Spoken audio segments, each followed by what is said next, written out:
ML Production.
Je suis monsieur Olivier Francis, né en Côte d'Ivoire et vivant à Paris depuis plus de 30 ans.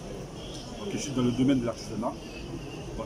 J'ai commencé en tant que coiffeur à Paris et j'ai créé un établissement scolaire qui regroupe plus de 250 élèves, regroupant toutes les nationalités cosmopolites. Donc, en Europe, tout ce qui est formation de l'artisanat, c'est destiné uniquement qu'aux cheveux européens. Donc pendant des années, ça a toujours été comme ça. Donc la question que je me suis posée après mes études, est-ce que je continue toujours dans ce cycle-là ou j'apporte quelque chose de nouveau? Et cette chose de nouveau que j'ai apporté, c'est apporter un nouveau visage à l'artisanat au niveau de la France. Donc quand j'ai apporté le projet, c'était difficile parce qu'on découvrait ce que c'est les cheveux qu'on appelle les cheveux qu'ils appellent les cheveux négroïdes. Vous savez, quand on dit négroïde, ça vient du mot nègre. D'où l'ignorance de cette texture de cheveux.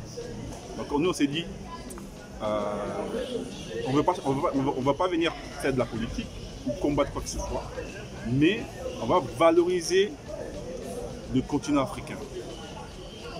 Et en valorisant ce continent africain, avec beaucoup de persévérance, c'était 13 ans de combat.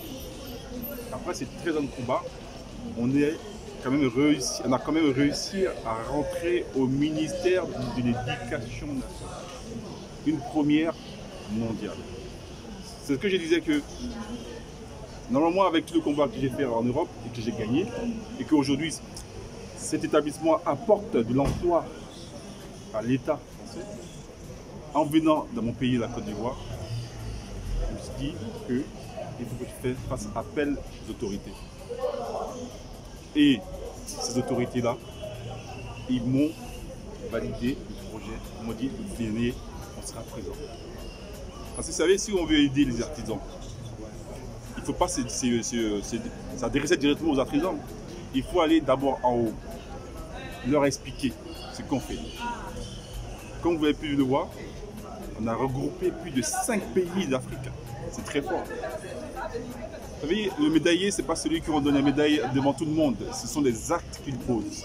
Vous voyez?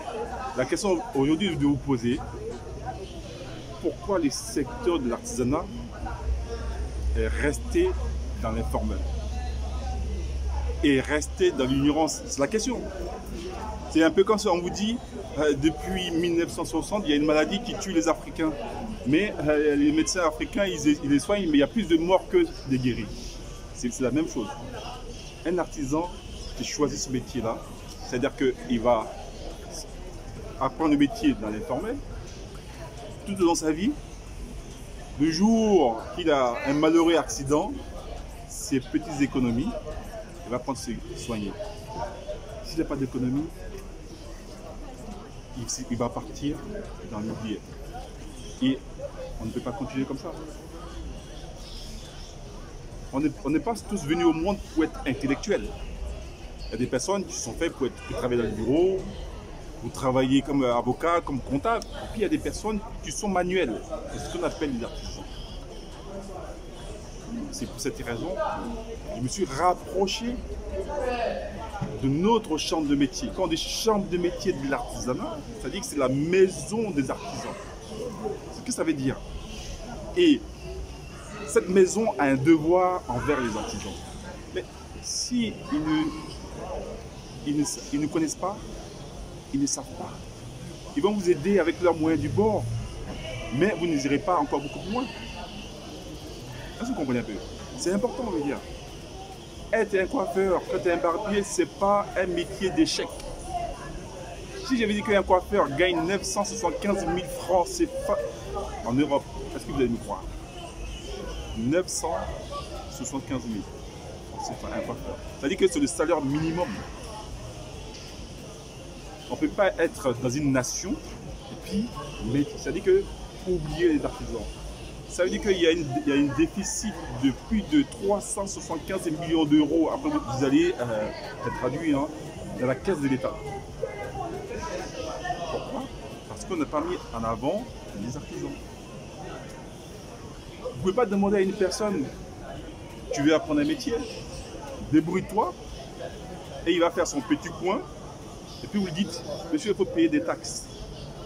Monsieur, il faut payer des frais. D'accord, je vais payer des frais, mais qu'est-ce que vous faites pour nous?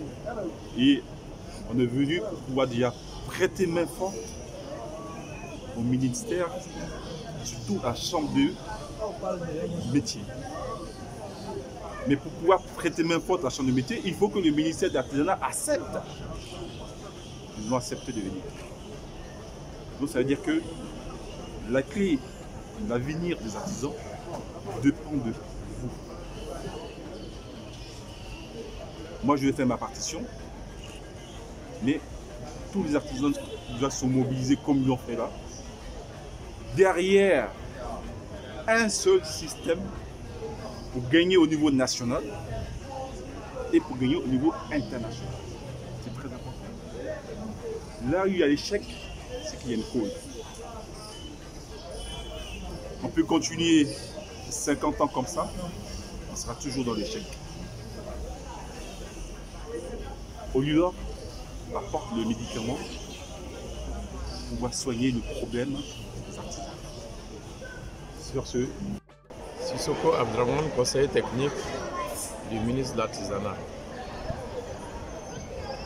Je suis là à cette cérémonie. Je venais représenter monsieur le ministre Sidiki Konaté qui est disponible, qui est hors du pays. Au Lilor, nous entendons beaucoup de cette école parce que c'est une formation. C'est une formation qui va apporter un peu plus à nos jeunes, voilà, qui seront très bien formés. Et puis, bon, avec l'évolution des choses, ils seront plus spécialisés dans ce qu'ils font et ils vont accepter aussi ça.